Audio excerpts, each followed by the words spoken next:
Assalamu alaikum wa rahmatullahi wa barakatuh. أعوذ بالله من الشيطان الرجيم. بسم الله الرحمن الرحيم. الحمد لله الذي لا يبلغ مدحته القائلون ولا يحصي نعماءه العادون ولا يؤدي حقه المجتحدون، الذي لا يدركه بعد الحمم ولا يناله غوص الفطن، ثم الصلاة والسلام على أشرف الأنبياء والمرسلين، حبيب قلوبنا وطبيب نفوسنا وشفيع ذنوبنا، سيدنا ومولانا أبي القاسم محمد. اللهم صل على محمد وآل محمد وعجل فرجهم،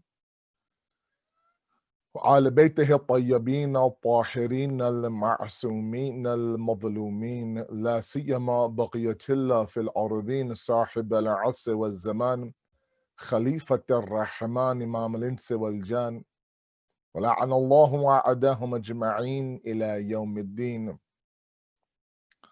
أما بعد، أوصيكم نفسي عباد الله بالتقوى الله.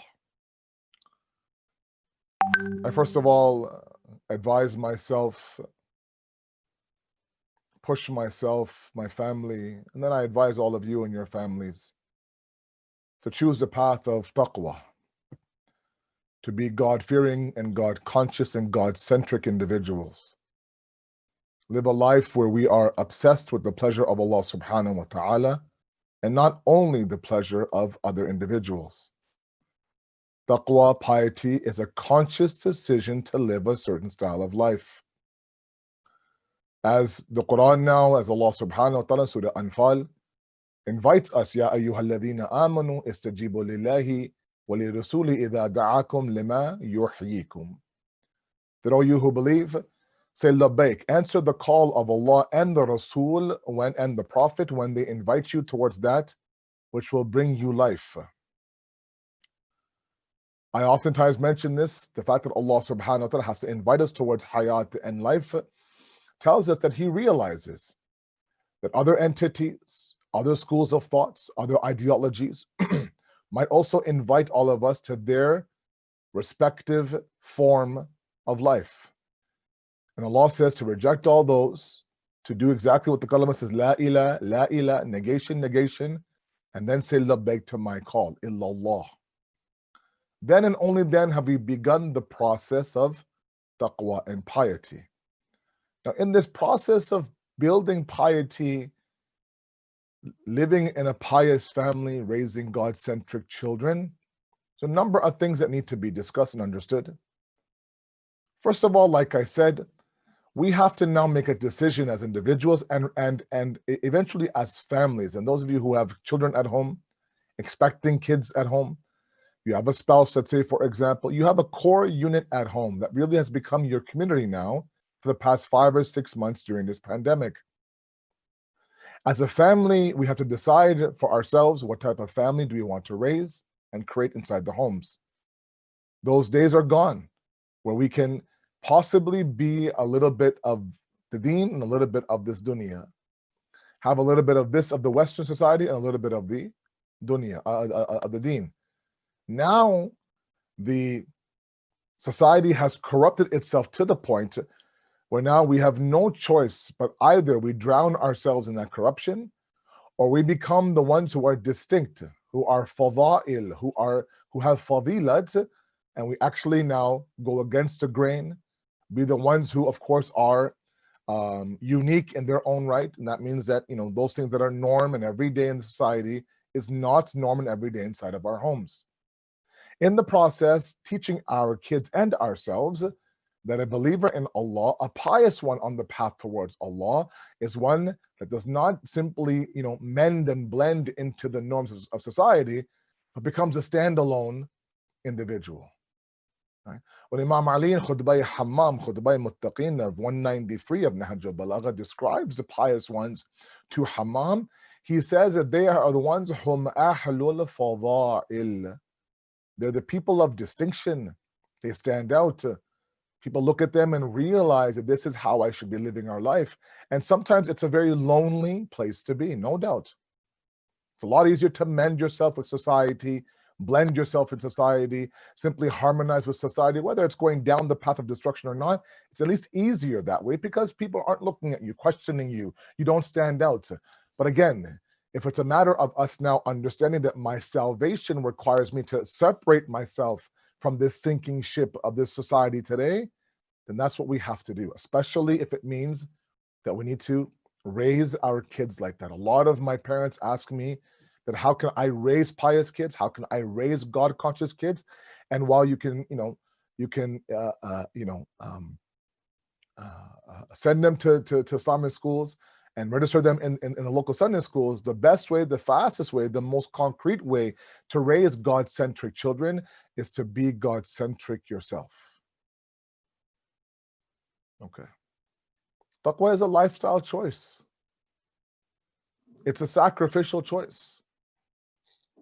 As Imam Sadiq alayhi salatu wasalam says, that taqwa is defined by that decision that where Allah expects the pious one to be, the pious one is. And where Allah does not expect the pious one to be, the pious one isn't. Right? We have to now pick and choose how we exist within our social circles. Letter number 45 of Nahj al-Balagha, Uthman ibn Hunayf, the governor, a governor of Kufa, I believe, during Imam Ali's time, was, and as you know, it's a very famous letter, very lengthy one, but one that has an immense amount of lessons in it. Letter number 45 in Nahj al-Balagha. It's a beautiful lesson to review every so often. The context of the letters is very, very quickly, if I may.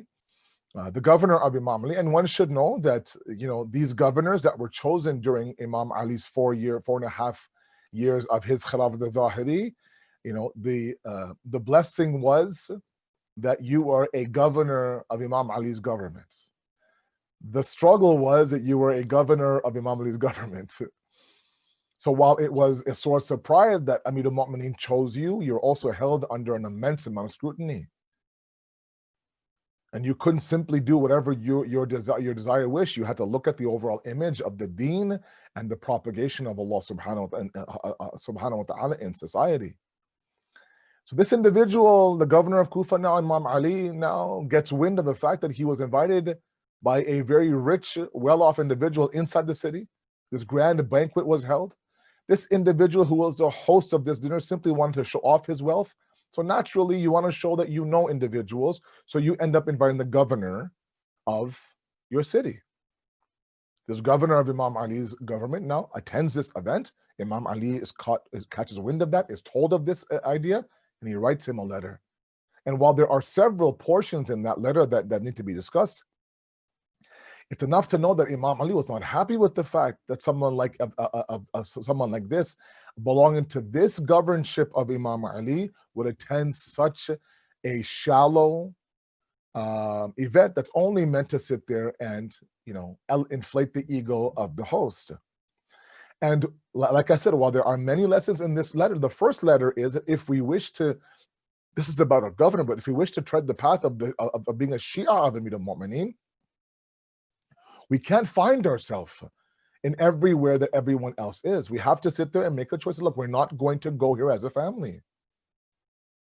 Whether it's mixed gatherings, whether it's public places of disrespect, whether it's where guna might happen, we have to now be able to stop ourselves. And yes, sometimes it's a challenge, especially for younger kids, to say, Baba, I want to go there, Mama, I want to go. That's why we have to be individuals who are focused in our terms of our parenthood. Anyways, the idea here is to live a conscious life in terms of a decision on how to be God-centric. Many of us wish to achieve a little bit of both. Many of us wish to have a little bit of a touch of the dunya and a little bit of a touch of the deen.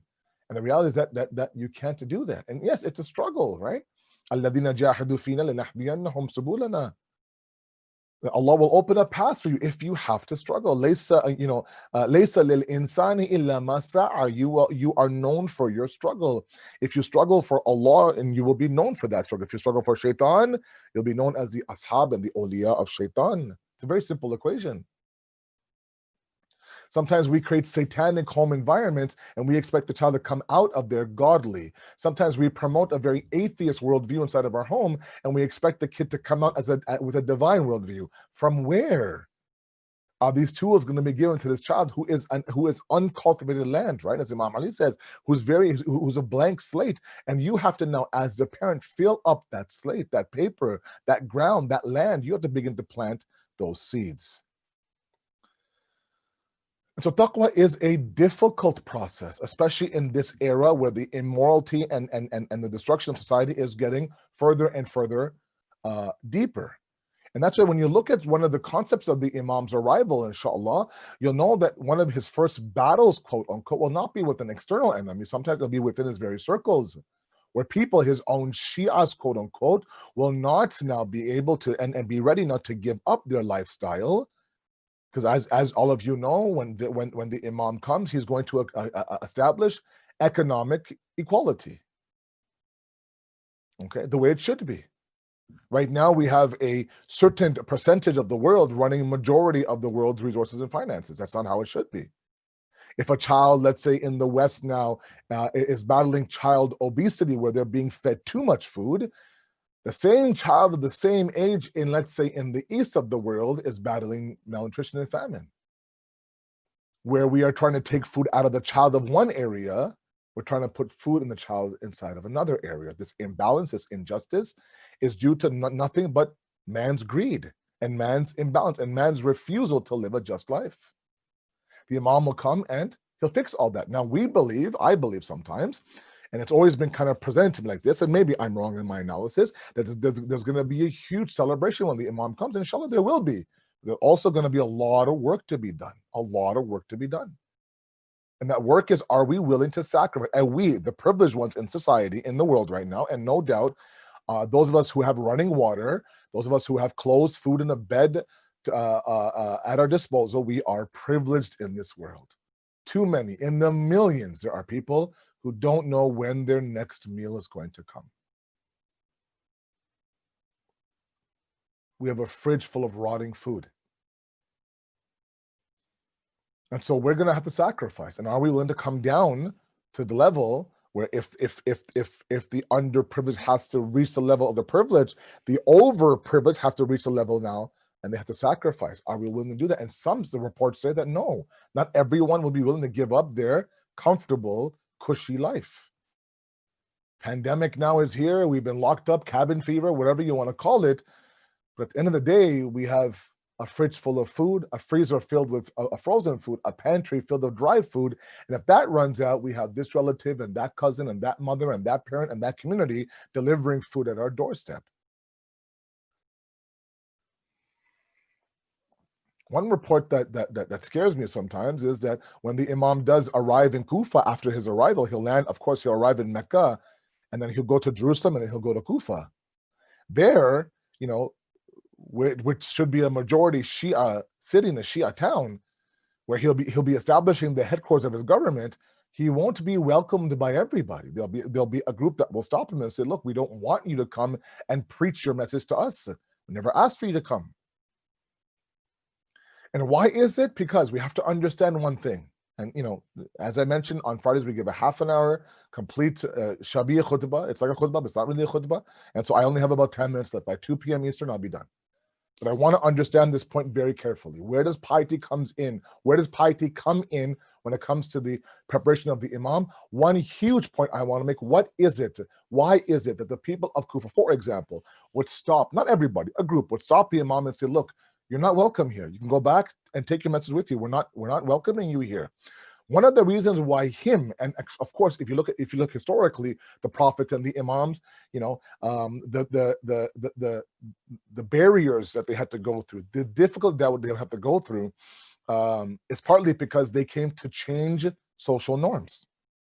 You would think that men of piety, you would think that men with the greatest of character and akhlaq and morals and sciences, they would be welcome with a red carpet into society, that we would be honored now to have you in Mecca and Medina, honored to have you in Kufa, honored to have you, let's say, in Samarra or in Baghdad, as many cities have hosted the Imams. And yet all we see is enmity upon enmity. The followers were always few, the enemies were always a lot, and today is no different. So something is not right, right? It can't be their message. Their message is pure and it comes from God. It's a divine message. It's us and our ability to digest that message that isn't there. And part of the reason why, because all the imams came to do one common practice, and that was to remove destructive social norms from society. Those social norms that people have hung on to and clung on to and seen as everyday. Along comes the imam and says, oh, by the way, this is not good for you. Move away from that. Distance yourself from it. And not everybody was there. Be it the fact of worshiping idols, be it the fact of burying daughters, be it the fact of common bloodshed, be it the fact of running corrupt businesses, be it the fact of stealing from the treasury, whatever the case may be. Look at the example of the Holy Prophet. Right? The Holy Prophet came to remove certain social norms. Now, what is a social norm? A social norm does not necessarily have to be practiced by everybody. The example I'll give you is burying daughters alive. For the longest time, I thought that every girl that was born would be buried alive. Not the case. In fact, only a few tribes, history says. Only a few people here and there. Not everybody. We have mothers, we have aunts, we have sisters, we have wives inside Mecca. It's not like that.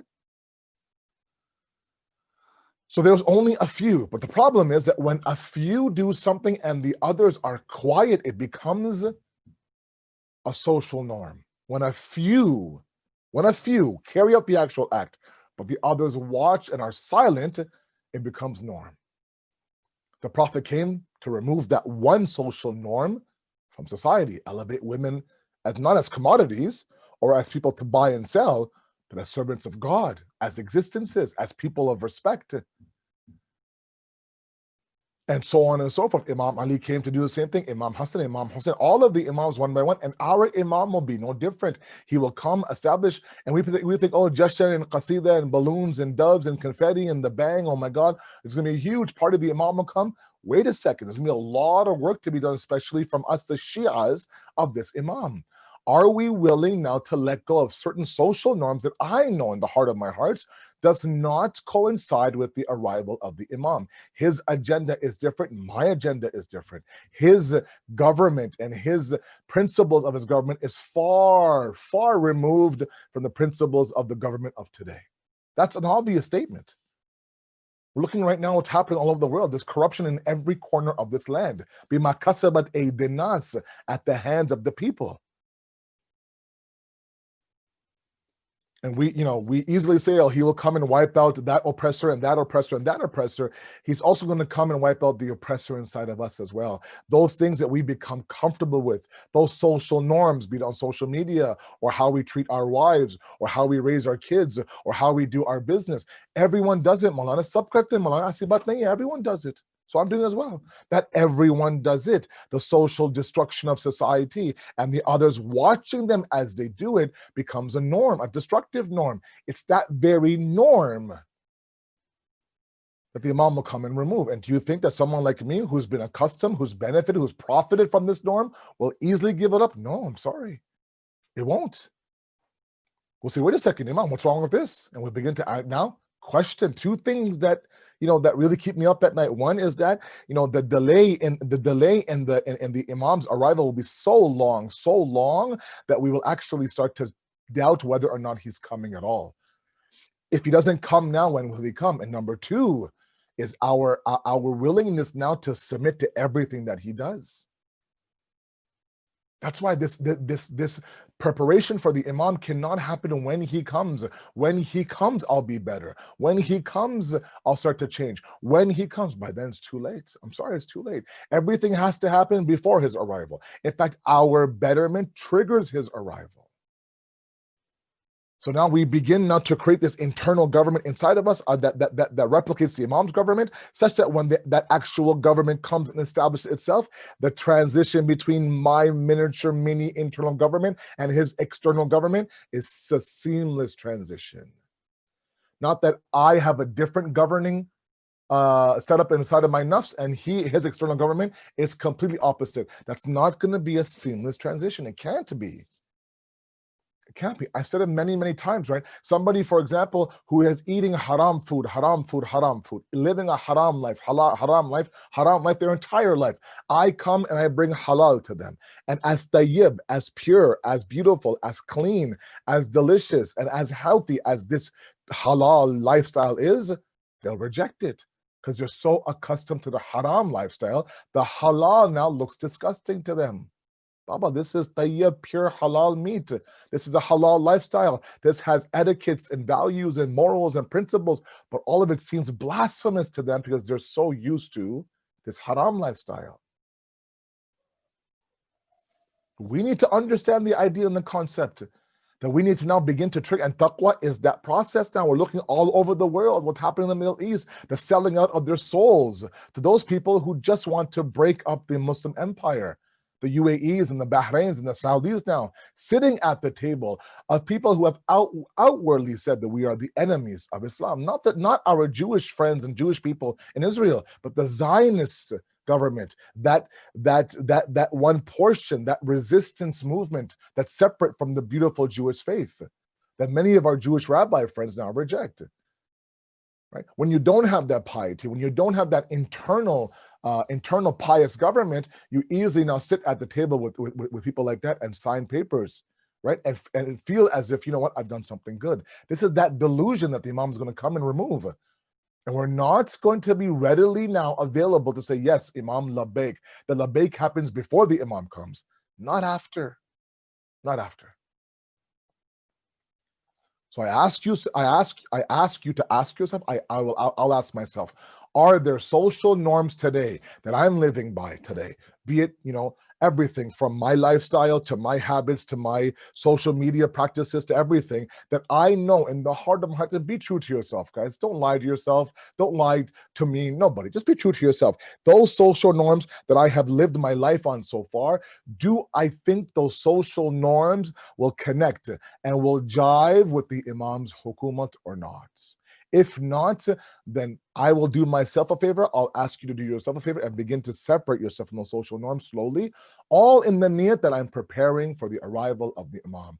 أفضل العبادة انتظار الفرج. The highest level of worship is waiting for the Imam, the active waiting for the Imam, building a structure of taqwa, building a base of piety, making sure that I now somehow mirror the justice movement and pillars of the Imam's governments. Okay, it's not going to be, turn this switch on, turn that switch off, turn this one off, turn that one on. No, it has to be such that it, like I said, a seamless transition from my life to the Imam's governments. It's not easy. It can't be done without piety. When you remove piety now, when you remove God consciousness, it becomes what? You become someone who is me-centric, the individual, and now you're at the whim of your desires. You're at the whim of your weakening aql and intellect, and you'll make decisions now that don't mirror the deen of Islam. But because it's a deen khayali, I think, in my opinion, if you ask me, all those things are satanic paths that have nothing to do with the actual deen and deen Muhammadi, but the Imam is going to come and establish. So my brothers and my sisters, I ask you, we pray to Allah subhanahu wa ta'ala on this day of Friday, that He injects us with the true sense of piety. If that means that we become distinct from society, then so be it. Teach your children it's okay if we are a little bit different, not isolated, not loners, not unique. No, in the sense that we are distinct. If Allah has blessed us with the Ahlul Bayt as our Imams, it must show in our life. We must reflect that wilayat inside of us. And secondly, that piety now will allow us to prepare ourselves, remove ourselves from those destructive elements, all in the name of the arrival of our Imam. We ask you, Allah subhanahu wa ta'ala, to accept this qaleel ibadat, accept our efforts. The day of Friday, the day of the arrival of the Imam, we always have one dua in our lips, and that is us, our families, our spouses, our loved ones, our parents. We stand beside the Imam as a complete unit and say labbaik to the Imam. And when he comes, he looks at us with his eyes of grace, accepts us to be inside of his army and his camp, and helps us elevate towards Allah subhanahu wa ta'ala. Wassalamu alaikum wa rahmatullahi wa barakatuh. تظهر دينه على الدين كله ولو كره المشركون، وذلك بعد أن بوأته مبوأ صدق من أهله، وجعلت له ولغا أول بيت وضع للناس للذي ببكة مباركا وهدى للعالمين، فيه آيات بينات مقام إبراهيم، ومن دخله كان آمنا. وقلت إنما يريد الله ليذهب عنكم الرجس أهل البيت ويطهركم تطهيرا. ثم جعلت أجر محمد صلواتك عليه وآله مودتهم في كتابك، فقلت قل لا أسألكم عليه أجرا إلا المودة في القربى، وقلت ما سألتكم من أجر فهو لكم، وقلت ما أسألكم عليه من أجر إلا من شاء أن يتخذ إلى ربه سبيلا، فكانوا هم السبيل إليك والمسلك إلى رضوانك. فلما انقضت أيامه أقام وليه علي ابن أبي طالب صلواتك عليهما وآلهما هاديا، إذ كان هو المنذر ولكل قوم هاد. فقال والملأ أمامه من كنت مولاه فعلي مولاه، اللهم والي من والاه وعادي من عاداه، وانصر من نصره واخذل من خذله. وقال من كنت أنا نبيا فعلي أمير، وقال أنا وعلي من شجرة واحدة وسائر الناس من شجر شتى. وأحله محل هارون من موسى، فقال له أنت مني بمنزلة هارون من موسى، إلا أنه لا نبي بعدي، وزوجه ابنته سيدة نساء العالمين، وأحل له من مسجده ما حل له، وسد الأبواب إلا بابا، ثم أودعه علمه وحكمته، فقال أنا مدينة العلم وعلي بابها، فمن أراد المدينة والحكمة فليأتها من بابها. ثم قال أنت أخي ووصي ووارثي، لحمك من لحمي ودمك من دمي، وسلمك سلمي وحربك حربي، والإيمان خالط لحمك ودمك كما خالط لحمي ودمي، وأنت غدا على الحوض خليفتي، وأنت تقضي ديني وتنجز عداتي، وشيعتك على منابر من نور مبيضة وجوههم حولي في الجنة وهم جيراني.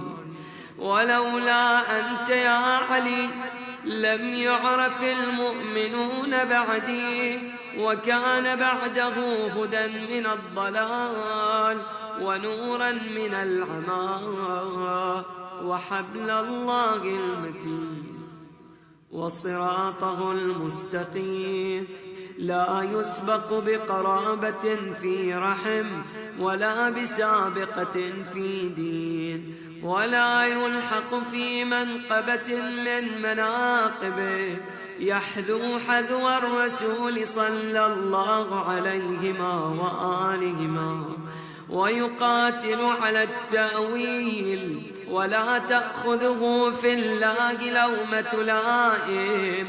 قد وتر فيه صناديد العرب، وقتل أبطالهم، وناوش ذؤبانهم، فأودع قلوبهم أحقادا بدرية وخيبرية وحنينية وغيرهن، فأضبت على عداوته وأكبت على منابذته، حتى قتل الناكثين والقاسطين والمارقين. ولما قضى نحبه وقتله أشقى الآخرين يتبع أشقى الأولين، لم يمتثل أمر رسول الله صلى الله عليه وآله في الغادئين بعد الهادين، والأمة مصرة على مقته، مجتمعة على قطيعة رحمه وإقصاء ولده، إلا القليل ممن وفى لرعاية الحق فيهم، فقتل من قتل، وسبي من سبي، وأقصي من أقصي، وجرى القضاء له بما يرجى له حسن المثوبة، إذ كانت الأرض لله يورثها من يشاء من عباده، والعاقبة للمتقين. وسبحان ربنا إن كان وعد ربنا لمفعولا، ولن يخلف الله وعده، وهو العزيز الحكيم.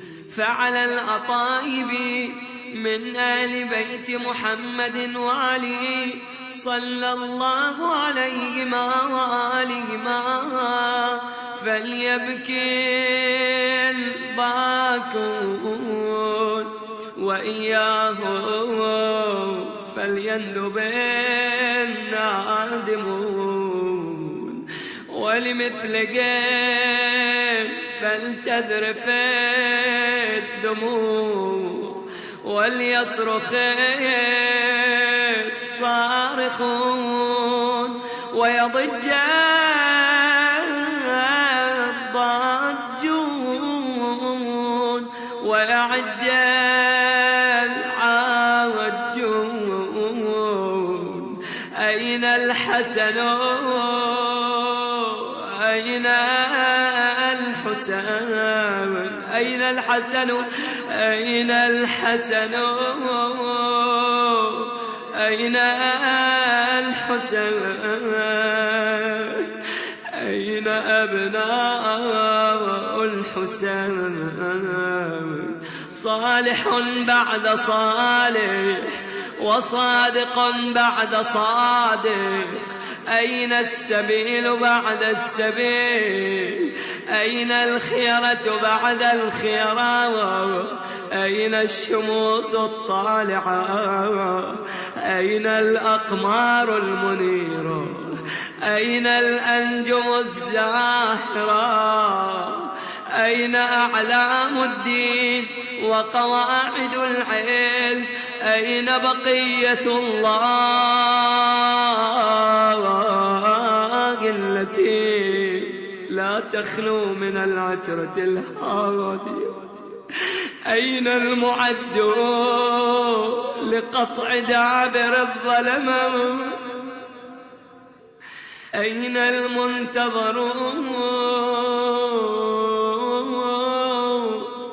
لإقامة الأمت والعواج؟ أين المرتجى لإزالة الجور والعدوان؟ أين المدخر لتجديد الفرائض والسنن؟ أين المتخير لإعادة الملة والشريعة؟ أين المؤمل لإحياء الكتاب وحدوده؟ أين محيي معالم الدين وأهله؟ أين قاصم شوكة المعتدين؟ أين هادم أبنية الشرك والنفاق؟ أين مبيد أهل الفسوق والعصيان والطغيان؟ أين حاصد فروع الغي والشقاق؟ أين طامس آثار الزيغ والأهواء؟ أين قاطع حبائل الكذب والافتراء؟ أين مبيد العتاة والمردة؟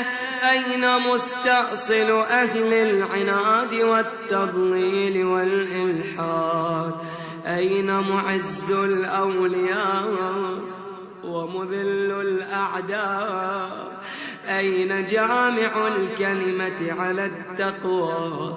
أين باب الله الذي منه يؤتى؟ أين وجه الله الذي إليه يتوجه الأولياء؟ أين السبب المتصل بين الأرض والسماء؟ أين صاحب يوم الفات وناشر راية الهدى؟ أين مؤلف شمل الصلاح والرضا؟ أين الطالب بذحول الأنبياء وأبناء الأنبياء؟ أين الطالب بدم المقتول بكربلاء؟ أين المنصور على من اعتدى عليه وافترى؟ أين المضطر الذي يجاب إذا دعا؟ أين صدر الخلائق ذو البر والتقوى؟ أين ابن النبي المصطفى وابن علي المرتضى وابن خديجة الغراء وابن فاطمة الكبرى؟ بأبي أنت وأمي ونفسي لك الوقاء والحمار، يا ابن السادة المقربين، يا ابن النجباء الأكرمين، يا ابن الهداة المهديين، يا ابن الخيرة المهذبين، يا ابن الغطارفة الأنجبين، يا ابن الأطايب المطهرين، يا ابن الخضارمة المنتجبين، يا ابن القماقمة الأكرمين، يا ابن البدور المنيرة، يا ابن السرج المضيئة، يا ابن الشوب الثاقبة، يا ابن الأنجم الزاهرة، يا ابن السبل الواضحة، يا ابن الأعلام اللائحة، يا ابن العلوم الكاملة،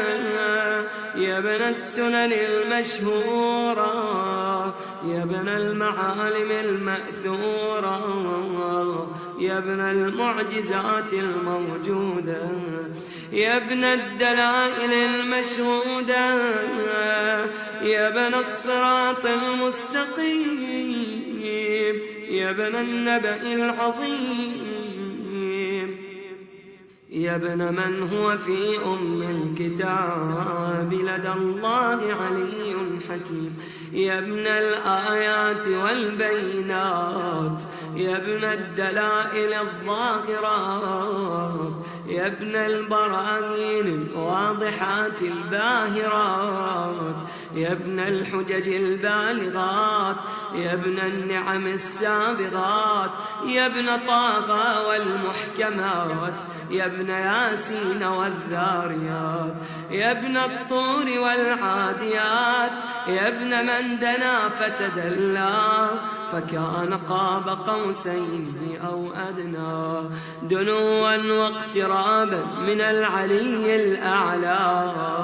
ليت شعري أين استقرت بك النوى، بل أي أرض تخلك أو ثرى، أبرضوى أو غيرها أم ذي طوى. عزيز علي أن أرى الخلق ولا ترى، ولا أسمع لك حسيسا ولا نجوى. عزيز علي أن تحيط بك دوني البلوى، ولا ينالك مني ضجيج ولا شكوى. بنفسي أنت من مغيب لم يخل منا، بنفسي أنت من نازح ما نزح عنا، بنفسي أنت أمنية شائق يتمنى، من مؤمن ومؤمنة ذكر فحنى. بنفسي أنت من عقيد عز لا يسامى، بنفسي أنت من أثيل مجد لا يجارى، بنفسي أنت من تلاد نعم لا تضاغى، بنفسي أنت من نصيف شرف لا يساوى. إلى متى أحار فيك يا مولاي، وإلى متى وأي خطاب أصف فيك وأي نجو. عزيز علي أن أجاب دونك وأناغى، عزيز علي أن أبكيك ويخذلك الوراء، عزيز علي أن يجري عليك دونهم ما جرى. هل من معين فأطيل معه العويل والبكاء، هل من جزوع فأساعد جزعه إذا خلا، هل قذيت عين فساعدتها عيني على القذى. هل إليك يا ابن أحمد سبيل فتلقى، هل يتصل يومنا منك بعدة فنحظى، متى نرد مناهلك الروية فنروى، متى ننتقع من عذب مائك فقد طال الصدى، متى نغاديك ونراوحك فنقر عينا، متى ترانا ونراك وقد نشرت لواء الناس. ترانا نحب بك وأنت تؤم الملا، وقد ملأت الأرض عدلا، وأذقت أعداءك هوانا وعقابا، وأبرت العتاة وجحدت الحق، وقطعت دابر المتكبرين، واجتثثت أصول الظالمين. ونحن نقول الحمد لله رب العالمين. اللهم أنت كشاف الكرب والبلوى، وإليك أستعدي فعندك العدوى، وأنت رب الآخرة والدنيا. فأغيث يا غياث المستغيثين، ضجوا إلى الله. فأغيث يا غياث المستغيثين عبيدك المبتلى، وأري سيده يا شديد القوى، وأزل عنه به الأسى والجوى، وبرد غليله يا من على العرش استوى، ومن إلي الرجعى والمنتهى. اللهم ونحن عبيدك التائقون إلى وليك المذكر بك وبنبيك، خلقته لنا عصمة وملاذا، وأقمته لنا قواما ومعاذا، وجعلته للمؤمنين منا إماما، فبلغوا منا تحية وسلاما، وزدنا بذلك يا ربي كراما، واجعل مستقره لنا مستقرا ومقاما، وأتمم نعمتك بتقديمك إياه أمامنا حتى توردنا جنانك ومرافقة الشهداء من خلصائك. اللهم صل على محمد وآل محمد.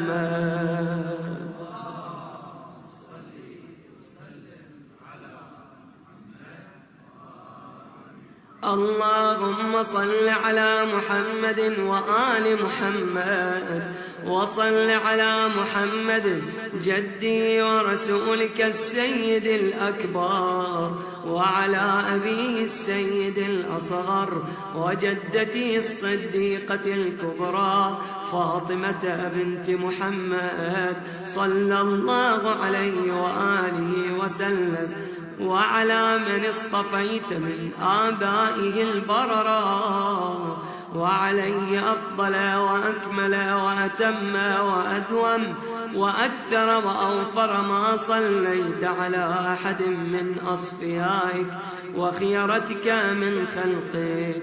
وصل عليه صلاة لا غاية لعددها ولا نهاية لمددها ولا نفاد لأمدها. اللهم واقم به الحق وأدحض به الباطل وأدل به أوليائك وأذلل به أعدائك. وصل اللهم بيننا وبينه وصلة تؤدي إلى مرافقة سلفه، واجعلنا ممن يأخذوا بحجزتهم ويمكثوا في ظلهم، وأعنا على تأدية حقوقي إليه والاجتهاد في طاعته واجتناب معصيته، وامنن علينا برضاه، وهب لنا رأفته ورحمته ودعاءه وخيره ما ننال به سعة من رحمتك وفوزا عندك. واجعل صلاتنا به مقبولة وذنوبنا به مغفورا ودعاءنا به مستجابا. واجعل أرزاقنا به مبسوطا وهمومنا به مكفيا وحوائجنا به مقضية. وأقبل إلينا بوجهك الكريم واقبل تقربنا إليك وانظر إلينا نظرة رحيمة نستكمل بها الكرامة عندك، ثم لا تصرفها عنا بجودك. واسقنا من حوض جده صلى الله عليه وآله بكاسه وبيده ريان رويا هنيئا سائغا لا ظمأ بعده يا أرحم الراحمين.